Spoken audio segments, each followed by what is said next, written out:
जिस शराब घोटाले पर दिल्ली का चुनाव लड़ा गया, पूरा चुनाव लड़ा गया, जिस शराब घोटाले को आधार बनाकर बीजेपी दिल्ली में चीख चीख कर कहती रही कि केजरीवाल कट्टर ईमानदार नहीं, कट्टर बेईमान है। वो शराब घोटाले का केस अदालत में ठहर ही नहीं पाया। कोर्ट ने अरविंद केजरीवाल और मनीष सिसोदिया समेत सभी 23 आरोपियों को आरोप मुक्त कर दिया। मतलब जिसका ढोल पीटा जा रहा था वो ढोल ही दिल्ली की राउज एवेन्यू कोर्ट ने फोड़ दिया। इसी को कहते हैं राख से जिंदा हो जाना, जिसे खत्म करने की पूरी प्लानिंग हुई, जिसकी पार्टी को बर्बाद करने की साजिश रची गई, जिसने कट्टर ईमानदार होने का दावा किया, उसे कट्टर बेईमान बनाकर जेल में ठूसा गया। जो भ्रष्टाचार के खिलाफ आवाज बुलंद कर दिल्ली की गद्दी पर सत्तासीन हुआ, उसे भ्रष्टाचारी बताकर जेल की सलाखों में 6 महीने तक कैद रखा गया। जिसने अन्याय के खिलाफ लड़कर जनता के दिलों में जगह बनाई, उसे चोर, बेईमान, घूसखोर बताया गया। उसे अदालत ने जब कट्टर ईमानदार का सर्टिफिकेट दिया तो उसी केजरीवाल ने सीधे सीधे प्रधानमंत्री मोदी को चुनौती देते हुए कहा कि हिम्मत है तो आज दिल्ली में चुनाव करवा लो, 10 सीट से ज्यादा मिली तो राजनीति छोड़ दूंगा। आज मैं चैलेंज करता हूं मोदी जी को, मोदी जी हिम्मत है दिल्ली में दोबारा चुनाव करा के दिखा दो, 10 से ज्यादा तुम्हारी सीट आ जाए, मैं राजनीति छोड़ दूंगा।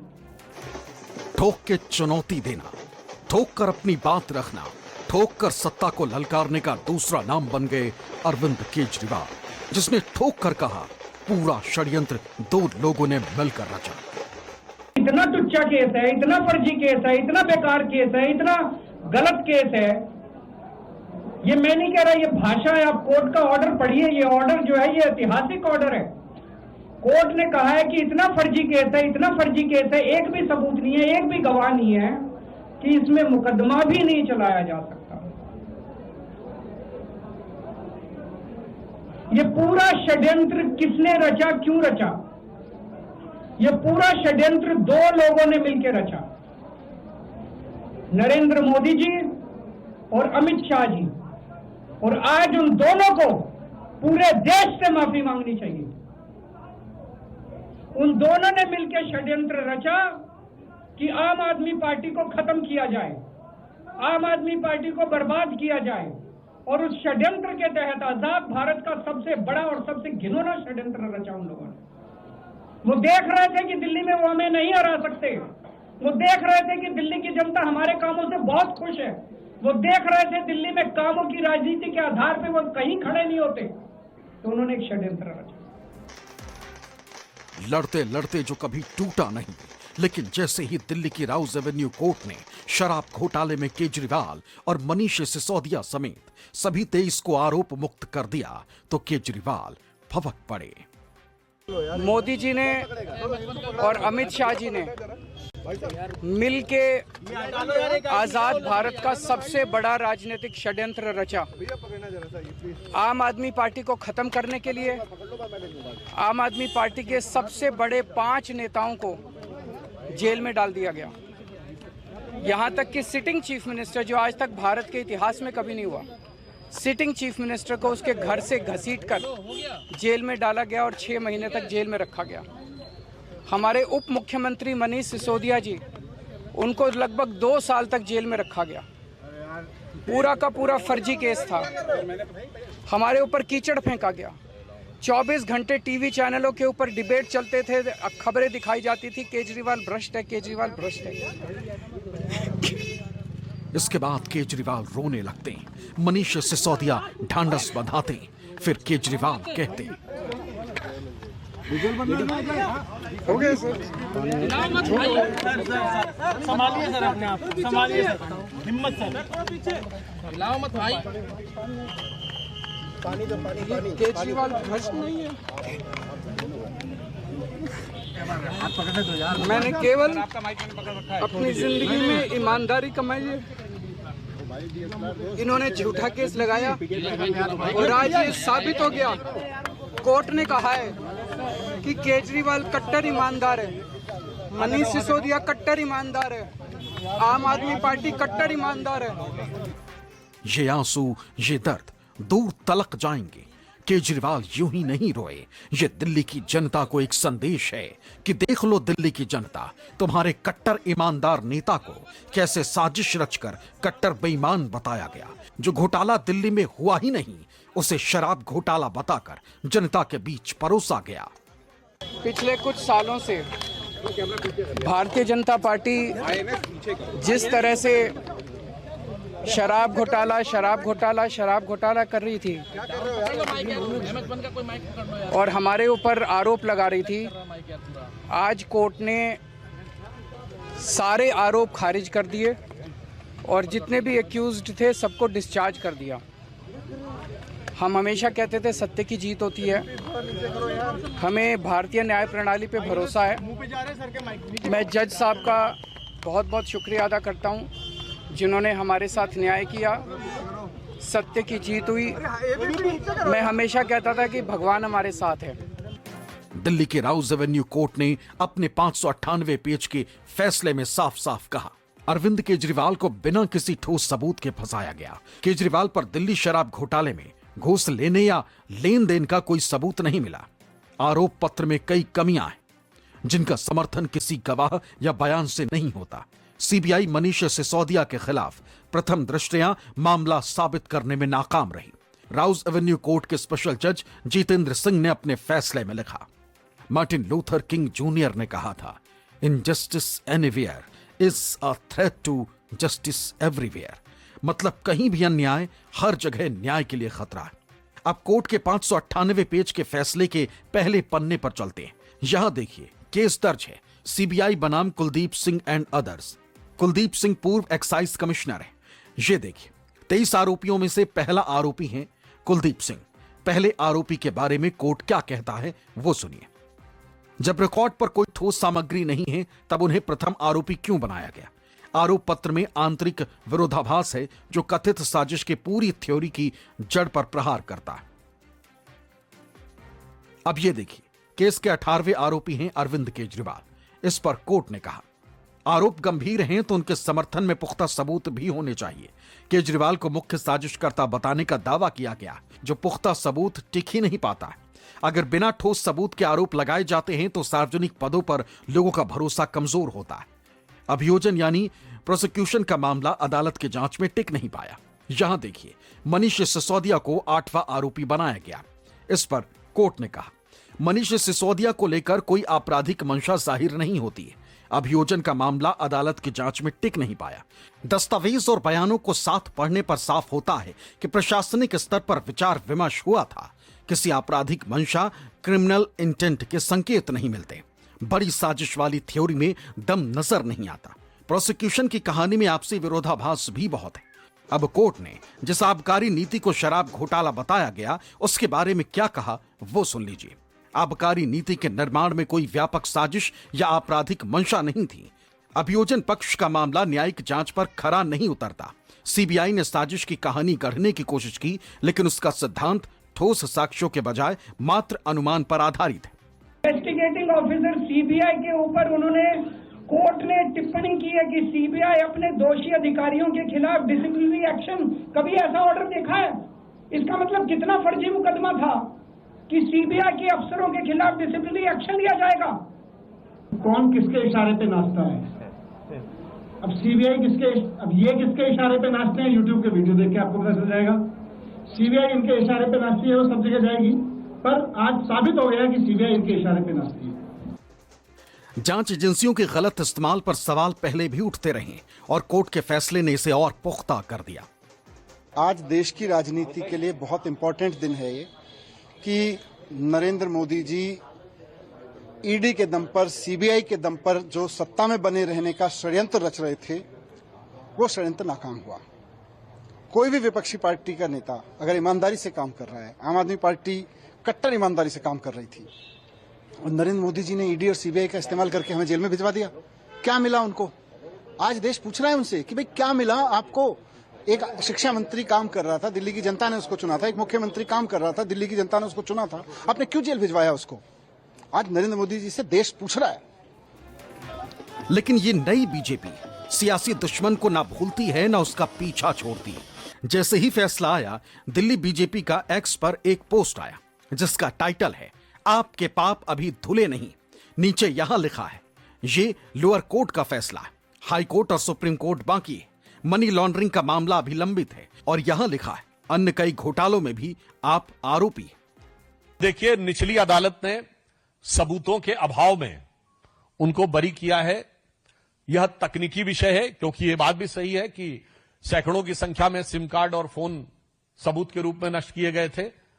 अब वो किस भाव से वो सबूत नष्ट किए गए थे, उस कारण से सबूतों का क्या अभाव उत्पन्न हुआ है, इस विषय को लेकर जो भी होगा, सीबीआई एक टेक्निकल इशू है, इस पे अगला स्टेप उठाएगी। वो हाई कोर्ट में जाते हैं या क्या होता है। जहां तक पार्टी का संदर्भ है, इस पूरे डिटेल के आने के बाद वह इस पर स्ट्रक्चर्ड रिप्लाई देगी। और यह भी बात विचारणीय है कि यदि सबूत बिल्कुल नहीं थे तो कोर्ट ने चार्जेस फ्रेम करने की परमिशन कैसे दी? इसी को कहते हैं खिसियानी बिल्ली खंबा नोचे। सुधांशु त्रिवेदी जी एक लाइन अदालत के सम्मान में भी बोल देते, इतना ही कह देते अदालत के फैसले का सम्मान करते हैं। लेकिन कहेंगे कैसे? कोर्ट ने तो अपने फैसले में ही कह दिया है कि केजरीवाल को फंसाने के लिए साजिश रची गई। अभी थोड़ी देर पहले सीबीआई का भी एक प्रेस कॉन्फ्रेंस हुआ है आप सबके सामने। सीबीआई उच्च अदालत में जा रही है। हम किसी अदालत पर टिप्पणी नहीं करेंगे, लेकिन हमें पूरा विश्वास है कि ये केस उच्च अदालत में जाएगा और दिल्ली को लूटने वाले, दिल्ली को कई ढंग कई तरह से लूटने वाले ऐसे शराब घोटालेबाज अरविंद केजरीवाल को सजा मिलेगी, ऐसा हमारा विश्वास है। क्योंकि सीबीआई उच्च अदालत में जा रही है और इनकी आदत रही है, ये तो बेल मिलने पर भी डांस करते हुए आते हैं। तो एक निचली अदालत के और ये कहते हुए कि हमें साक्ष्यों की कुछ कमी आ रही है, वो साक्ष्य सारे सीबीआई के पास हैं और वो साक्ष्य सारे उन सारी एजेंसियों के पास हैं। हमें पूरा विश्वास है कि ऐसे भ्रष्टाचारी को उच्च अदालत में सजा मिलेगी। आपको जानकारी के लिए बता दें कि फैसले के 6 घंटे के अंदर ही सीबीआई हाईकोर्ट का दरवाजा खटखटा चुकी है। इधर आम आदमी पार्टी ने सीधे सीधे सीबीआई के खिलाफ मोर्चा खोल दिया। ऐसे आईओ जो झूठे मुकदमों के अंदर ईमानदार लोगों को जेल भेजते हैं, उनको इंडिया गेट पर फांसी देनी चाहिए सबके सामने। और अगर हमारी कभी सरकार बनी तो हम ऐसा कानून लाएंगे, ऐसे लोगों को सबक सिखाया जाएगा। जांच एजेंसियां किसी के इशारे पर काम करती हैं या नहीं करती हैं, यह भी तय करना कोर्ट का काम है। लेकिन फिलहाल सियासत में एक नया मोड़ आया है। केजरीवाल और बीजेपी एक दूसरे के कट्टर दुश्मन है। ऐसे में कांग्रेस कहां खड़ी है? जहां आपको बता दें, जिस दिल्ली शराब घोटाले में केजरीवाल समेत सभी 23 आरोपी बरी हुए हैं, उनके खिलाफ माहौल बनाने की शुरुआत करने वाली ही कांग्रेस है। जब कोर्ट का फैसला आया तो कांग्रेस ने एक अलग स्टैंड ले लिया। Surprising at all, most predictable. That's what the BJP does before every election. If it suits them to weaken the Congress, they'll strengthen Congress's rivals. That's what they did in the past also. Yesterday what they did was they gave sanction for prosecution against Chidambaram ji, because Tamil Nadu we have an election now. They want to weaken the Congress there. So the fundamental objective of the BJP is Congress Mukt Bharat. And to achieve that, the Prime Minister even praised the TMC. He has been against the TMC. They'll fight against each other in the upcoming West Bengal election. But to weaken the Congress, he even gave a certificate to the TMC. Having said that, nothing is going to change anything on the ground. People of Punjab and Gujarat are absolutely ready for a change and they're looking at the Congress party. Congress की चिंता गुजरात की। पिछले विधानसभा चुनाव में केजरीवाल गुजरात में अपना दम दिखा चुके हैं, इसलिए कांग्रेस को इसमें सियासी साजिश नजर आ रही। जब कांग्रेस इतना आगे बढ़कर बोलेगी तो केजरीवाल तो किसी को छोड़ते ही नहीं। केजरीवाल जेल गया, रॉबर्ट वाड्रा जेल गया, संजय सिंह जेल गया, क्या राहुल गांधी जेल गया? मनीष सिसोदिया जेल गया, सोनिया गांधी जी जेल गई। मतलब बिल्कुल साफ है, केजरीवाल का ये पुनर्जन्म कांग्रेस को भी महंगा साबित हो सकता है। फिलहाल आज की तारीख में केजरीवाल कट्टर ईमानदार हैं, तभी तो अन्ना हजारे भी सामने आ गए। हमारा देश न्याय व्यवस्था के आधार पर चला है। न्याय व्यवस्था ये सर्वोच्च व्यवस्था पे इतना बड़ा देश है, पक्ष पार्टी जाति पाति धर्म इतना बड़ा देश है, फिर भी सही सलामत चल रहा है। इसका कारण न्याय व्यवस्था। न्याय व्यवस्था के आधार पर हमें चलना ही पड़ेगा। मैंने पहले अरविंद केजरीवाल के बारे में जो कुछ कहा होगा, लेकिन न्याय व्यवस्था का निर्णय नहीं कहा। अभी न्याय व्यवस्था ने निर्णय दे दिया कि उनका कोई दोष नहीं है। अब सवाल उठता है कि क्या केजरीवाल वही आंदोलनकारी केजरीवाल बन गए हैं? लोकपाल के खिलाफ केजरीवाल ने एक आंदोलन खड़ा किया था, जिसका पूरा फायदा बीजेपी ले गई। अब देखना है कि केजरीवाल की अगली रणनीति का लाभ सिर्फ उनकी पार्टी को मिलेगा या फिर कोई बीच में बाजी मार लेगा। दिल्ली से विमल कौशिक, कुमार गौरव, दिव्या अग्रवाल और मोहम्मद यूसुफ के साथ ऋषिकेश कुमार, न्यूज़ 24। अब जाहिर सी बात है, ये पूरा मामला क्या था ये भी बताना जरूरी है। ये पूरा मामला क्या था जिसमें आम आदमी पार्टी के तमाम बड़े नेताओं को जेल में बंद कर दिया गया था, और कैसे इस मामलों को भुनाकर भारतीय जनता पार्टी दिल्ली की सत्ता पर काबिज हो गई, यह भी समझिए।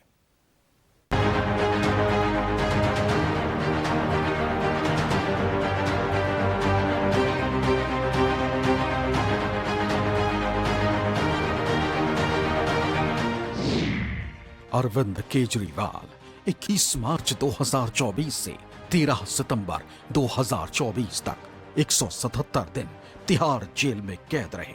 मनीष सिसोदिया 26 फरवरी 2023 से 9 अगस्त 2024 तक 510 दिन तिहाड़ जेल में बंद रहे। संजय सिंह 4 अक्टूबर 2023 से 3 अप्रैल 2024 तक 181 दिन तिहाड़ जेल में कैद रहे। आम आदमी पार्टी की ये तीनों टॉप लीडर्स उस कथित शराब घोटाला मामले में लंबे समय तक सलाखों के पीछे रहे, जिस पर आज दिल्ली के राउज एवेन्यू कोर्ट ने अपना फैसला सुनाते हुए अरविंद केजरीवाल और मनीष सिसोदिया को आरोप मुक्त कर दिया है। अब वो पूरा मामला भी जान लीजिए। नवंबर 2021 में दिल्ली की केजरीवाल सरकार नई एक्साइज पॉलिसी यानी नई आबकारी नीति लेकर आई। दिल्ली सरकार ने रेवेन्यू बढ़ाने और शराब के कारोबार में सुधार के लिए ये नीति बनाई थी, लेकिन जुलाई 2022 में दिल्ली के मुख्य सचिव के रिपोर्ट के बाद उपराज्यपाल वीके सक्सेना ने पॉलिसी में गड़बड़ी बताते हुए सीबीआई जांच की सिफारिश कर दी। रिपोर्ट में आरोप था कि नीति में मनमाने और एक तरफा फैसले लिए गए, जिससे सरकारी खजाने को भारी नुकसान हुआ। एलजी की सिफारिश के बाद अगस्त 2022 में सीबीआई और ईडी ने इस मामले में अलग अलग केस दर्ज किया, जिसके बाद सितंबर 2022 में केजरीवाल सरकार ने नई एक्साइज पॉलिसी रद्द कर दी।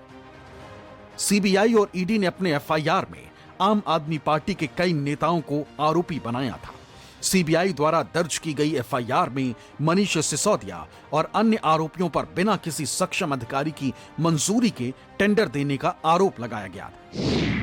सीबीआई ने दावा किया था कि केजरीवाल के करीबी विजय नायर दिल्ली एक्साइज बिजनेस के स्टेक होल्डर्स के संपर्क में थे। वो शराब नीति में उन्हें फायदा देने के बदले पैसों की मांग करते थे। नायर वो जरिया थे जिन्होंने केजरीवाल के लिए बीआरएस नेता के कविता की अध्यक्षता वाले साउथ ग्रुप के लोगों से डील की। नायर ने ही शराब नीति में फायदा देने के बदले में साउथ ग्रुप के लोगों से 100 करोड़ वसूले थे। दो अन्य आरोपियों विनोद चौहान और आशीष माथुर के माध्यम से इन पैसों को गोवा भेजा गया। केजरीवाल के निर्देश पर इस 100 करोड़ रुपए की रकम में से 44.5 करोड़ कैश गोवा विधानसभा चुनाव में खर्च किया। इसलिए केजरीवाल चुनाव के दौरान गलत तरीके से कमाए पैसों का इस्तेमाल करने के भी जिम्मेदार हैं, क्योंकि इसका फायदा आम आदमी पार्टी को ही मिला है। सीबीआई के मुताबिक आपके टिकट पर विधानसभा चुनाव लड़ने वाले गोवा के 2 पूर्व विधायकों ने आरोप लगाया था कि उन्हें एक पार्टी वॉलंटियर ने चुनाव खर्चों के लिए कैश दिए थे। एजेंसी ने अवैध रुपए लेने और इसके इस्तेमाल के लिए आपके गोवा प्रभारी दुर्गेश पाठक को भी जिम्मेदार ठहराया। एजेंसी का दावा है कि शराब नीति के 3 स्टेक होल्डर्स शराब निर्माताओं, थोक विक्रेताओं और खुदरा विक्रेताओं का एक गुट तैयार हुआ था। सभी ने अपने अपने फायदे के लिए नियमों का उल्लंघन किया। पब्लिक सर्वेंट्स और साजिश में शामिल अन्य आरोपियों को आर्थिक लाभ मिला, लेकिन सरकारी खजाने को भारी नुकसान हुआ।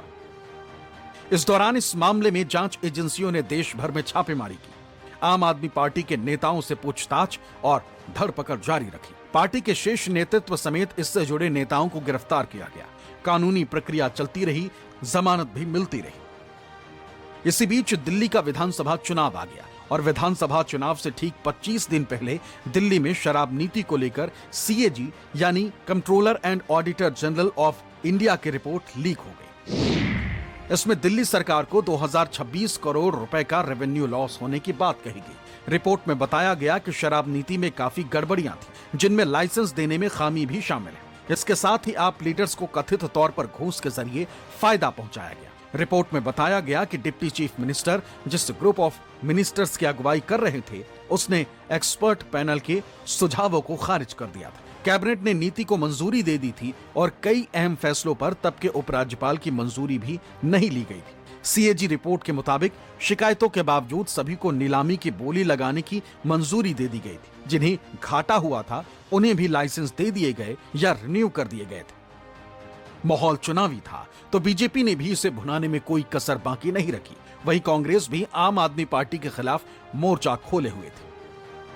शराब घोटाला 2026 करोड़ का है। जी हां, दिल्ली शराब घोटाला 2026 करोड़ राजकोषीय घाटा हुआ है। आप याद करिए, आम आदमी पार्टी ने कहा था पाठशाला बनाएंगे, पाठशाला तो नहीं मधुशाला बनी। ये झाड़ू की बात करते थे, झाड़ू से दारू पे आए। ये स्वराज की बात करते थे, स्वराज से शराब पर आए। ये यात्रा जो 10 वर्षों की है वो घोटालों की है और आपके पाप की है। लिकर स्कैम सीधे सीधे अब ये एस्टैब्लिश हो गया है कि कम से कम 100 करोड़ की रिश्वत ली गई है, कम से कम 100 करोड़ की रिश्वत। और उसके अंदर फेस टाइम के ऊपर केजरीवाल से बिजनेसमैन से बात कराई गई और बिजनेसमैन से बात कराने के बाद होलसेल डीलर्स को, जो प्राइवेट होलसेल डीलर्स हैं, उनको 12% कमीशन 5% से बढ़ा करके 12% कमीशन ये करी गई। और उसके अंदर शर्त ये रखी गई कि 6% किकबैक आम आदमी पार्टी और केजरीवाल को दिया जाएगा। और मनी ट्रेल भी एस्टैब्लिश हो गया है कि वो पैसा 100 करोड़ रुपए गोवा के इलेक्शंस के अंदर आप पार्टी ने इस्तेमाल किया और कांग्रेस के खिलाफ में किया, क्योंकि जो वोट वहां पर उनको मिले वो कांग्रेस के खिलाफ में मिले। तो केजरीवाल ने कांग्रेस को हराने के लिए, कांग्रेस को नुकसान पहुंचाने के लिए केजरीवाल ने 100 करोड़ का स्कैम किया है। इसका नतीजा यह हुआ कि फरवरी 2025 में हुए दिल्ली विधानसभा चुनाव में केजरीवाल और आम आदमी पार्टी के खिलाफ बीजेपी का नेगेटिव नैरेटिव चल गया और केजरीवाल की पार्टी दिल्ली की सत्ता से बाहर हो गई। 70 सीटों वाली दिल्ली विधानसभा में 48 सीट लाकर बीजेपी बहुमत की सरकार बना चुकी थी और 22 सीट पाकर आम आदमी पार्टी विपक्ष में चली गई। खुद अरविंद केजरीवाल और मनीष सिसोदिया भी अपना चुनाव हार गए। आपने 27 साल तक भारतीय जनता पार्टी को बाहर रखा दिल्ली वालों ने। प्रधानमंत्री जी को इससे परेशानी थी कि भाई ये दिल्ली में ये सरकार क्यों बार बार आ जाती है, कभी 70 में से 67 आते हैं, कभी 70 में से 62 आते हैं, इसको करो। और इसको खत्म करने के लिए ये षड्यंत्र किया गया। इन्हीं का शिकायतकर्ता भी इन्हीं का, इन्हीं की सीबीआई केस तो दर्ज हो गई, इन्हीं की शिकायत करता, इन्हीं की सीबीआई केस दर्ज हो गया। कांग्रेस ने कहा है कि हमने भी शिकायत की थी उस दौरान जब कहा था, तो की थी ना कांग्रेस थी। तो भाई अजय माकन तो इन्हीं के आदमी है। अजय माकन तो भारतीय जनता पार्टी की बैटिंग शुरू से ही करते आए हैं। हम बार बार कह रहे थे, हाथ जोड़कर कह रहे थे कि कोई एक सबूत तो दिखाओ अरविंद केजरीवाल के खिलाफ, कोई एक सबूत तो दिखाओ मनीष सिसोदिया के खिलाफ, कोई रुपया मिला हो, कोई प्लॉट मिला हो, कोई गहना मिला हो, कुछ तो दिखाओ। नहीं सुनी गई हमारी बात, खूब बदनाम किया गया। हजारों टीवी शो हुए, डिबेट्स हुई, आपके प्रवक्ता आके चिल्ला चिल्ला के बदनाम करते रहे। आपने अपनी एजेंसियों को अपने हाथ की कठपुतली बना रखा है। सीबीआई ईडी से दिन रात आप फर्जी मुकदमे दर्ज करवाने का काम करते हैं। अरविंद केजरीवाल, आम आदमी पार्टी, मनीष सिसोदिया चट्टान की तरह आपकी तानाशाही के खिलाफ पहले भी खड़े थे और हम लोग आपकी तानाशाही के खिलाफ आगे भी खड़े होते रहेंगे। इतना ही नहीं, खुद अरविंद केजरीवाल भी शुरू से ही इस केस को फर्जी बताते रहे। ये पूरा शराब घोटाला भी फर्जी है। मैं तो शुरू से ही कह रहा था कि एक पैसे का कोई लेन देन नहीं हुआ। जज कल बार बार पूछते रहे, भाई कोई तो दिखाओ, एक पैसा तो दिखाओ, कहीं सबूत तो एक सबूत नहीं है इनके पास, एक सबूत नहीं है। तो पूरा का पूरा शराब घोटाला फर्जी है। थोड़े दिन के अंदर ये शराब घोटाला बंद हो जाएगा, एक और ले आएंगे। मतलब इनको पूरा टाइम इनको केवल और केवल लोगों को एजेंसीज में और इन सारी जांचों में उलझा के रखना है। काम ना खुद कुछ काम करेंगे ना लोगों को कुछ काम करने के लिए। 3 साल पहले कही अरविंद केजरीवाल की ये बात आज सच साबित हुई। राउज एवेन्यू कोर्ट का फैसला तो कम से कम यही कह रहा है। Bureau report, news 24। तो फिलहाल आज के एडिशन में इतना ही। फिर होगी आपसे मुलाकात। इजाजत दीजिए, आपको छोड़ जाते हैं सुपर 30 के साथ।